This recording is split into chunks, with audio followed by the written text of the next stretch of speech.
शुक्ला जी और फिर मैं आनंद जी के पास आता हूँ। अजय शुक्ला जी, हमारे दर्शक लिख रहे हैं, क्या सेंट्रल विस्टा संस्कृत वर्ड है? मैं नहीं कह रहा हूँ, हमारे एक भाई कह रहे हैं, क्या सेंट्रल विस्टा जो मोदी जी ने नया बनवाया है वो संस्कृत शब्द है? इन्हें हर चीज जो दास्ता की प्रतीक है उससे बहुत इनको नफरत होती है। वायसराय पैलेस क्या है? क्यों रह रहे हैं वहां पर राष्ट्रपति जी हमारे? छोड़ दे उसको। वायसराय पैलेस है ना वो, तो राष्ट्रपति भवन, तो क्यों रहते हैं वहां पर?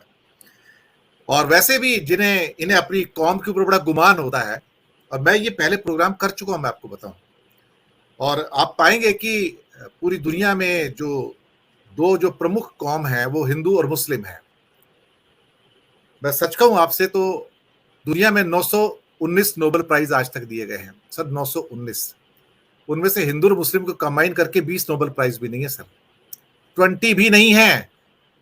और सबसे ज्यादा कौन सी कौम है? ज्यूज की, जिनके 211 नोबेल प्राइज है सर, ज्यूज के सबसे ज्यादा दुनिया में। और बाकी सभी देशों से मिला के जो क्रिश्चियंस है करीब 500 से अधिक है, वो उनको मिले हैं सर।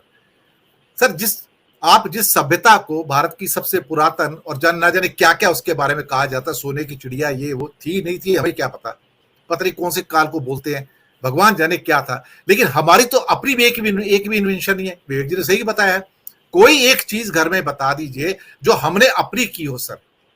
ना हमारा इंटरनेट, ना हमारा गूगल, ना हमारा माइक्रोसॉफ्ट ओवन, ना हमारी बिजली, ना हमारा पंखा, ना हमारा एसी। हमारे घर में एक चीज ऐसी नहीं जो बेसिकली वेस्ट से ना आई हो।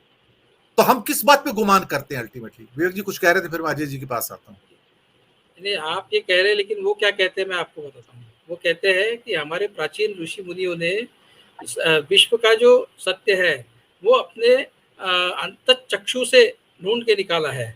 मतलब उनको प्रयोग करने की जरूरत ही नहीं थी, उन्होंने तो ध्यान धारणा से ही पता करा लिया है कि दुनिया का सच क्या है।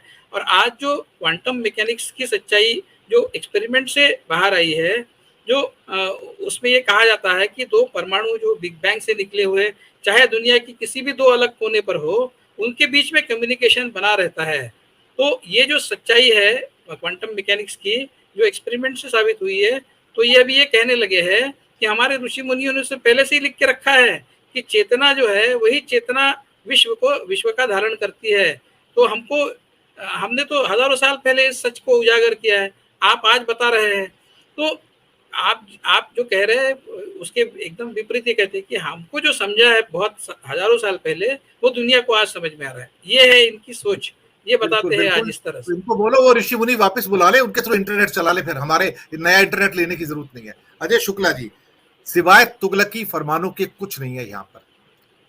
ऐसा लगता है कि हर रोज लोग पीपल के पेड़ के नीचे बैठते हैं, सरकार बनाते हैं, सारा दिन बैठ के तोड़ देते हैं। जैसे कि गांव के अंदर कई लोग बैठे रहते हैं, सुबह सरकारें बनाते हैं, शाम को तोड़ देते हैं। तो बस यही होता रहता है। वहां पर भी एक ऐसा लगता है सरकार में एक षड्यंत्रकारी डिपार्टमेंट है जो सुबह रोज सोचता है कि शाम को क्या षड्यंत्र करना है, शाम को सोचता है सुबह क्या षड्यंत्र करना है। यही हो रहा है और कुछ नहीं हो रहा है इस देश के अंदर। अजय शुक्ला जी। बिल्कुल सही है, मैं इस बात से पूरी तरीके से सहमत हूँ। और इससे भी सहमत हूं कि निश्चित रूप से जिस तरीके से हो रहा है, ये सिर्फ नफरत की भावना को लेके हो रहा है, चंद लोगों का एक प्रभुसत्ता स्थापित रखने के लिए हो रहा है। और ये कमोबेश इसी के दृष्टिकोण से किया जा रहा है, एक नैरेटिव गढ़ा जा रहा है। और जिस तरीके से नाम बदलने पे देखिए, ये कोई मुझे आपत्ति नहीं है कि भारत नाम हो या इंडिया नाम हो या क्या नाम हो, जो भी नाम है, मेरा ये मानना है कि यदि आप इस तरह से नाम बदलते हैं तो उसका एक लॉजिक होना चाहिए। वो लॉजिक आपके पास नहीं है।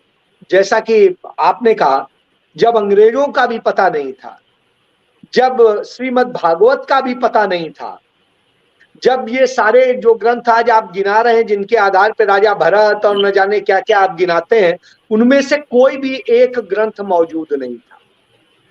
उस समय में सेल्यूकस का जो वो होता था, इसको लेके हमारे आप हम सबके मित्र हैं डॉक्टर पाठक, उन्होंने इसको लेके बड़ा अच्छे ढंग से लिखा है इसको, कि कैसे उसने मैग्नेथिस ने अपनी जो पुस्तक है तो उसको लेकर के उसमें इंडिया शब्द का इस्तेमाल किया है और उसका नाम ही इंडस है। तो इसको लेकर के पूरी इंडस वैली और उसको लेकर के जो किया है, तो उस आधार पे वो है। वो तो तब तो अंग्रेज भी नहीं थे, यीशु मसीह भी नहीं थे, तो ईसा पूर्व के समय की बात है।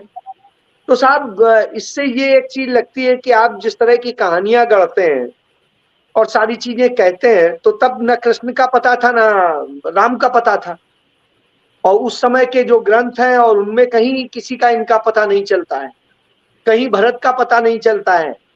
तो इस स्थिति में मैं बड़ा ईमानदारी से कहता हूं कि इसका जो ये लॉजिक देते हैं उस लॉजिक का कोई मतलब नहीं है और कोई चीज नहीं है, तर्क नहीं है। लेकिन मैं एक बात से बड़ा हतप्रभ हूं, हम जब दूसरों को कहते हैं नफरत की भावना और दूसरी चीजें, तब जब हम ये कहते हैं कि संघ में क्यों सारे ब्राह्मण ही उनके प्रमुख हो रहे हैं और ये हो रहे हैं, तो साहब इसमें समस्या क्या है? उनके यहाँ यदि वही काबिल है या उनके लोग उन्हें चुनते हैं तो हमें क्यों आपत्ति? क्या हम ब्राह्मणों से नफरत करते हैं? और यदि नफरत करते हैं तो हम उससे भी बुरी स्थिति में खड़े हैं जो लोग कहते हैं कि ब्राह्मणवाद का विरोध। मैं भी ब्राह्मणवाद का विरोध करता हूं, लेकिन मैं ब्राह्मण का विरोध नहीं करता, ब्राह्मण की सोच का विरोध नहीं करता। ब्राह्मणों ने तो कहीं किसी भी जाति को दबाने का काम नहीं किया। यदि आप पूरा उसको पढ़िए, किसी भी जो ब्राह्मण ने जो भी ग्रंथ की रचना की है, उस किसी भी ग्रंथ में उसने किसी को भी नीच या कोई और या किसी तरीके से उनके लिए और चीजें नहीं की। ये कालांतर में उन शासकों ने की है जिन्होंने पुस्तकें लिखी। यदि मनु संहिता की बात करते हैं तो मनु संहिता लिखने वाला कौन था? ब्राह्मण नहीं था। इसके अलावा आप देखिए, जिन जिन ग्रंथों में जा करके दूसरी जातियों को दूषित करने की बात कही गई है, वो कोई भी एक भी ग्रंथ ब्राह्मण का लिखा नहीं। ब्राह्मणों ने जिन ग्रंथों को लिखने की बात आती है, उन ग्रंथों में तो लिखा गया है कि सब बराबर हैं, सब भाई हैं, सब एक हैं। तो इसलिए मुझे लगता है कम से कम इस मानसिकता से हमें बाहर निकलना होगा। यदि हम किसी दुर्भावना की को लेकर के, किसी असमानता को लेकर के सवाल उठाते हैं, तो हमें यह भी देखना होगा कि हम भी कहीं वही तो नहीं बने जा रहे हैं सिर्फ विरोध करने के लिए। तो ये मेरा एक जरूर सबमिशन है और इसको लेकर के सभी को होना चाहिए। और मैं गर्व महसूस करता हूं कि मैं ब्राह्मण परिवार में पैदा हुआ हूं और मैं ब्राह्मणों के संस्कारों से निश्चित रूप से उनका पालन करता हूं। मैं सबको समान समझता हूं।